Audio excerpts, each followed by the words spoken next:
On a hot afternoon in August, the sound of the cicadas and the wind through the pines accompanied the young boy as he walked dejectedly back through the fields to find his father.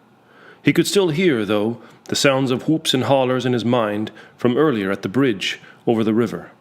He had been afraid, 1 foot on the railing and 1 foot hanging off into the space above the water. Looking down, he could see the strange shapes in the water, the outline of some twisted wire and crumbled cement.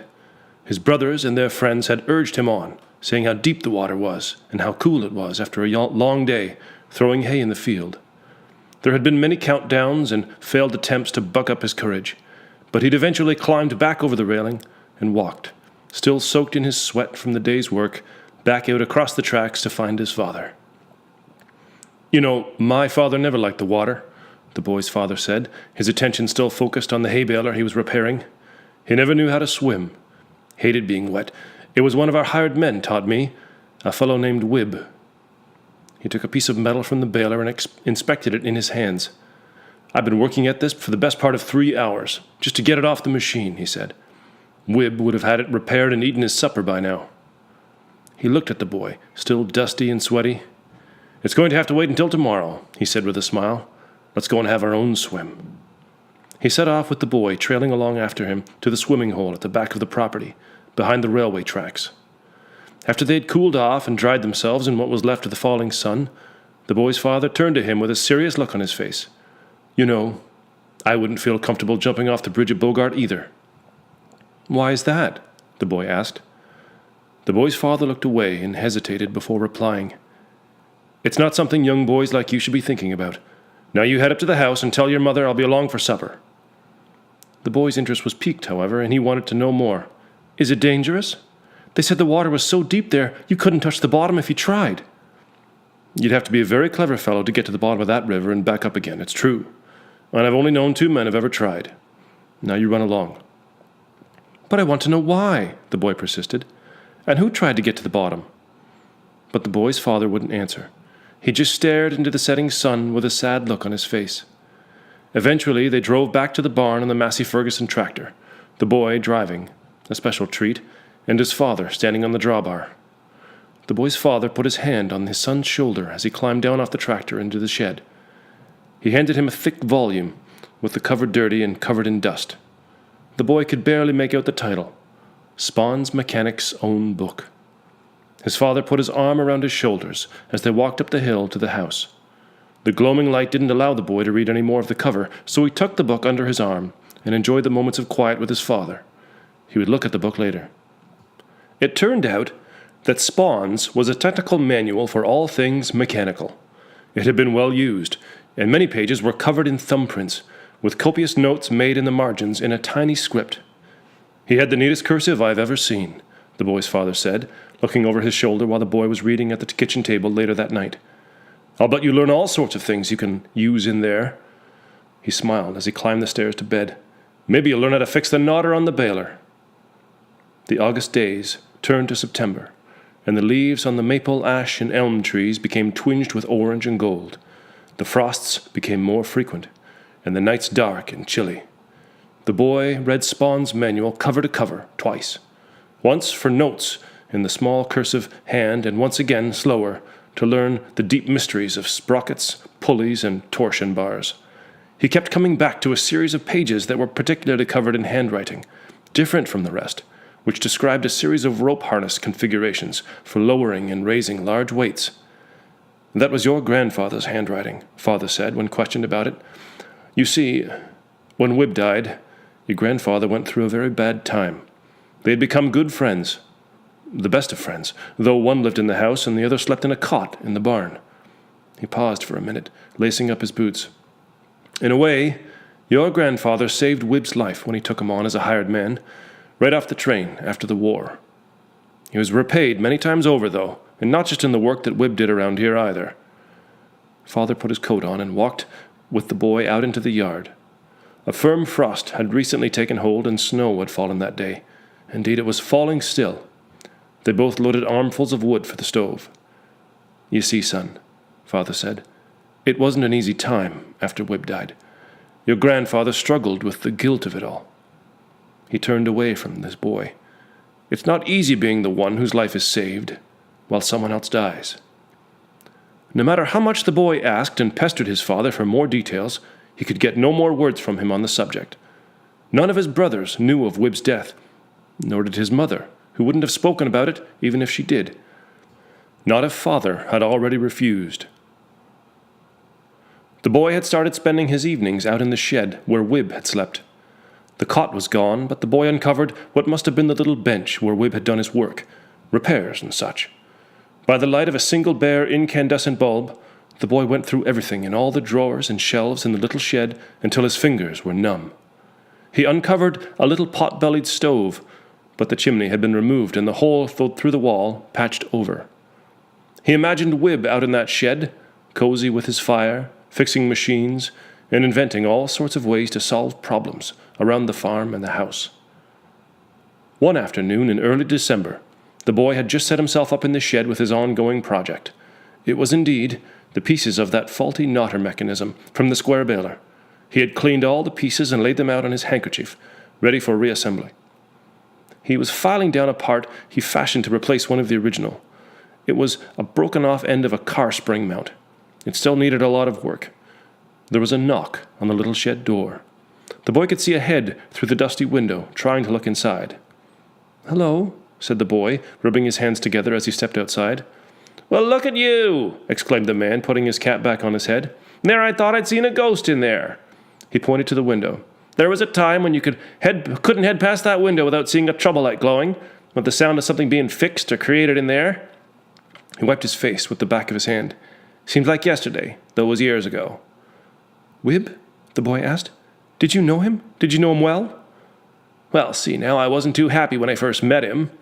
He pointed back at his little truck and trailer in the yard, still idling. "I used to be the only one around here who could sharpen knives around these parts. Turns out Wibb could do it better than me.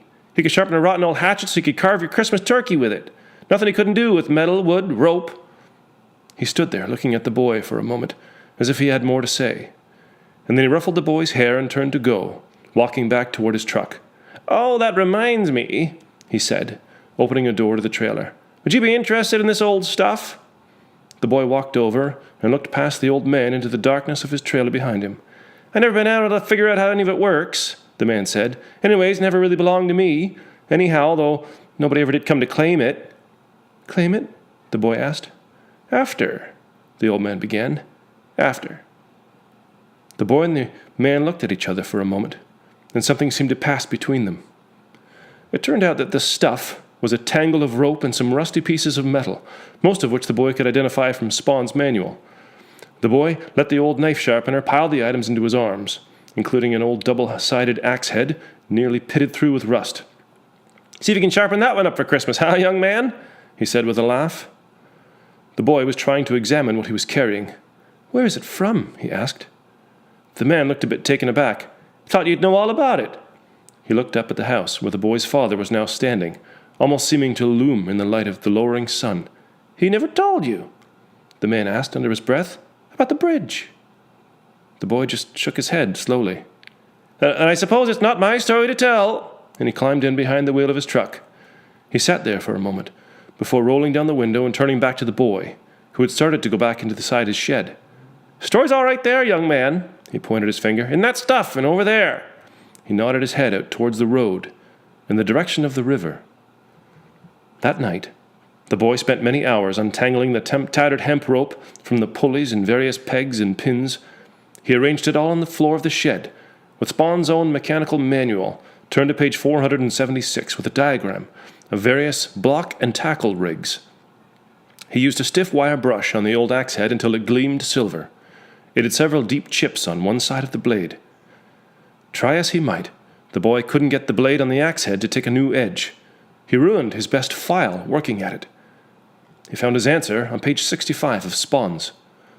Only steel carefully and expertly tempered can be hard enough to resist work from other tools. He found the next sentence more interesting, however. The truly skilled workman will be wary of an overly hardened edge, as it will become brittle and break when struck against its like. The boy regarded the axe head and wondered what it had struck with such force to cause the edge to be chipped so deeply. He resolved to learn. The next afternoon after school, He walked carefully along the bridge over the river near the farm. He peered along the edge, not sure what he was looking for.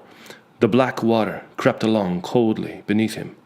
He shuddered as he clung to the railing, his fear from the summer's failure returning to him. Something caught his eye on the far bank. The water level was lower than normal from a dry year, and a piece of metal could be seen protruding through the surface. He scrambled down the bank and crept close to the water's edge to get a better look. It was a piece of twisted iron. Just below the surface, he could barely discern the outline of what looked like a giant ladder. He let his gaze rise up to the bridge, and there it was. He could see where the old guardrail had been torn off the side and then replaced with a new one.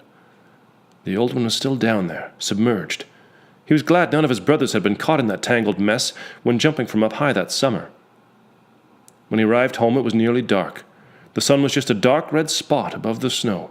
The boy's father was standing outside the shed with the door open behind him. He was holding the axe head in his hands. "I see you've got the knotter working again," he said, nodding to indicate the direction of the square baler. He wasn't smiling, though. He just turned the axe head over and over in his hands. "That's some fine work, son." And he walked up to the house. The boy just stood there, holding the axe head in his hands, wondering at the mysteries of the past. I think of those days now as if they happened to someone else. I wonder why no one in my family could talk about the events of the past, no matter how terrible and painful they may have been. Surely it would have been better to speak of them, so that we could have shared the pain our parents chose to bear alone. On Christmas morning that year, I was given a new axe with my name engraved on the handle.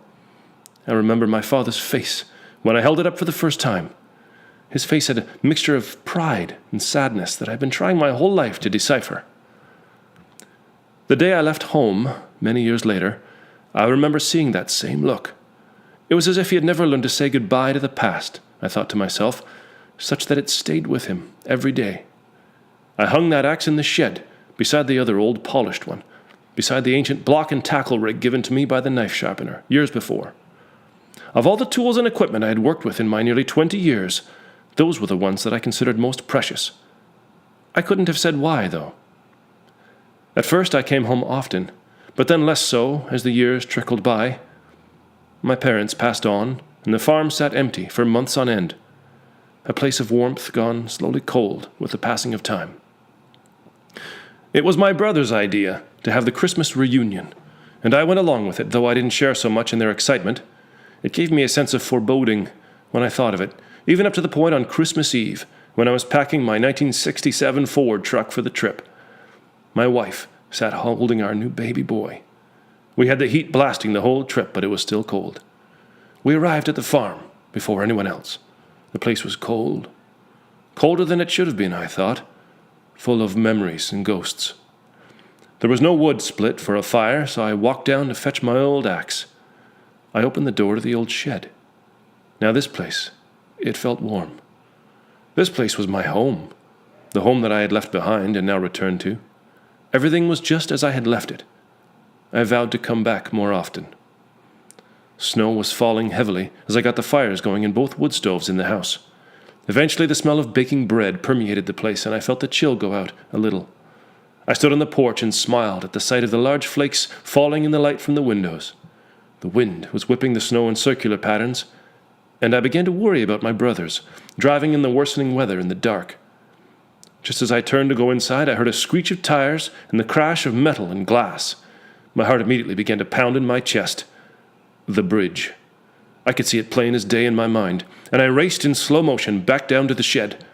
I clicked on the trouble light and left it going as I ran back to my truck with rope and pulleys in tow.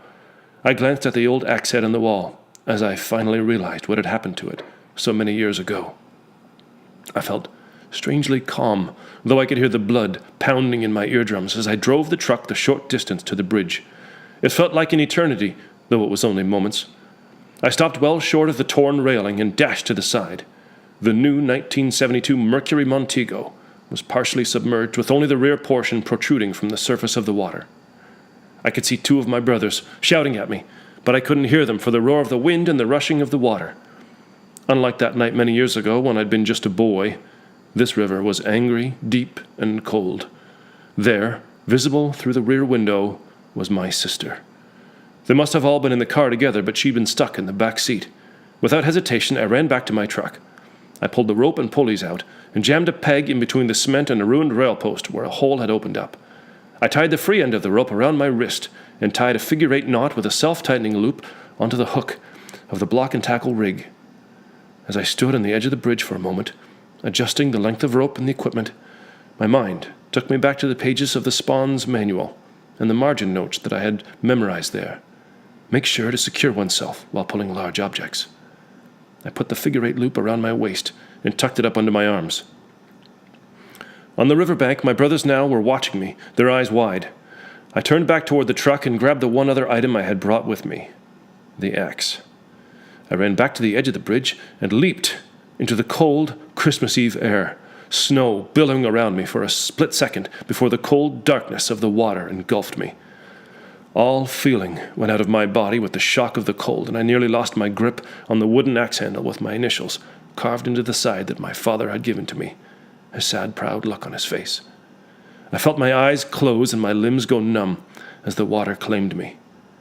And then something wrapped an arm around me with a tight grip that drove the air from my lungs in a rush of bubbles that spun away upwards. The rope dug into my chest under my armpits, and I could feel gravity lowering me much slower now as the pulley spun wildly. The free end of the rope finally tugged against my wrist, and I stopped, shaking my head in an attempt to clear it, my lungs already complaining at the lack of air. I knew I had very little time, only seconds. The car was fully submerged now, and was only kept from being swept downstream because it had hooked onto the newly torn-out railing, which in turn had caught onto the older railing, waiting there, submerged and rusting for so many years. I hooked the head of the axe into a crook of twisted iron and pulled myself even with the rear window of the car. It was a new vehicle, purchased just this past year, a 2-door coupe.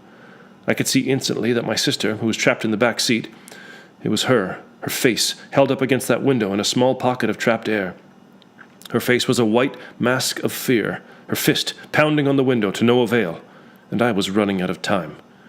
When she saw me, her eyes went even wider.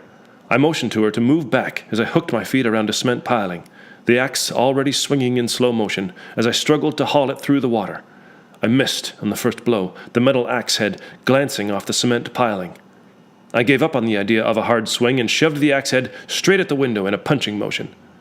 The glass shattered immediately, water rushing in to fill the space as the air escaped in a rush. The wall of water hit my sister like a hammer, and she went limp in the inverted car, held in place by the safety belt across her waist. Chipped though the axe head blade was, it still had a sharp edge, enough that it made quick work of the seat belt, my numb fingers struggling to maintain a grip on the cold steel. I dropped the axe and pulled my sister's limp body through the shattered window, my feet braced against the inside of the frame. I felt a shard of glass tear into my leg as I pushed away from the car, the pain barely registering against the searing fire in my chest. My head was reeling now from the lack of air. Barely able to register a thought, I wrapped my legs around my sister and used both my arms to pull in the free end of the rope. I felt the loop under my armpits get tighter as we crept towards the surface. My mind showed me a flash from Spawn's book as I pulled, the length of rope trailing off into the river's current getting longer and longer. A block and tackle allows for heavyweights to be lifted or pulled by the transferring or concentrated power through a series of pulleys. Combined with more pulleys with the longer length of rope will allow for directly proportionate increase in power. Wibb had created this block and tackle rig with 2 sets of 3 pulleys held in place within 2 maple blocks.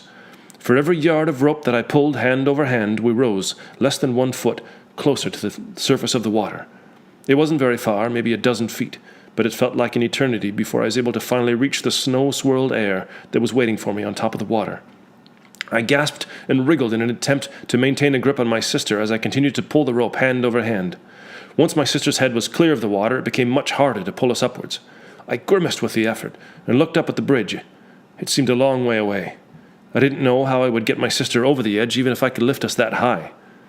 And then, from over the lip of the bridge, I saw a man's face, a man I'd never seen before. He was thin and gaunt, a gray cap on his head. He pointed in the direction behind me. I shook my head, not understanding. He smiled, showing a mouthful of white teeth and a sparkle in his eyes.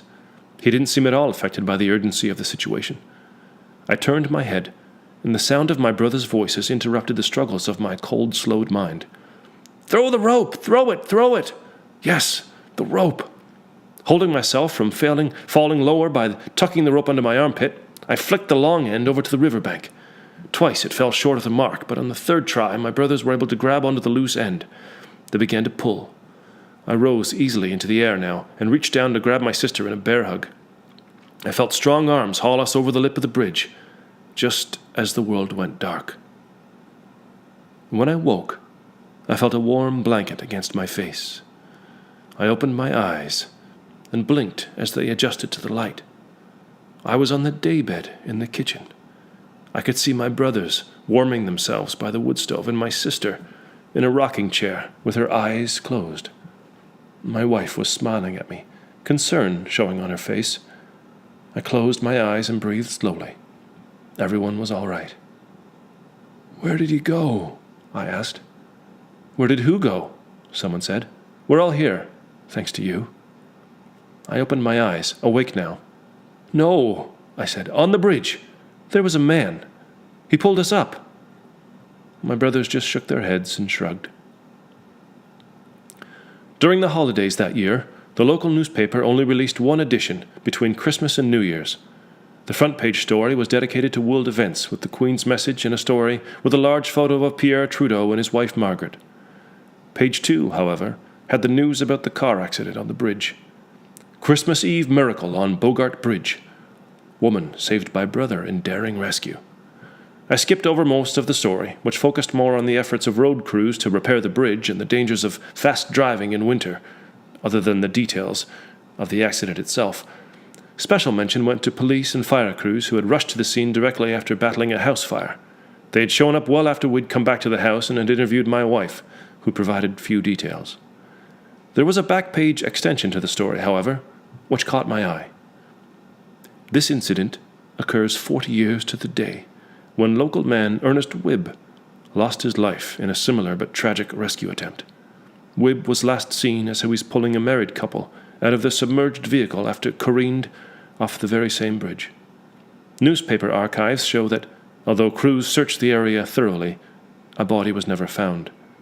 The events are rendered even more mysterious given the fact that the rescued couple were never identified. According to our original article, their names were removed at their request.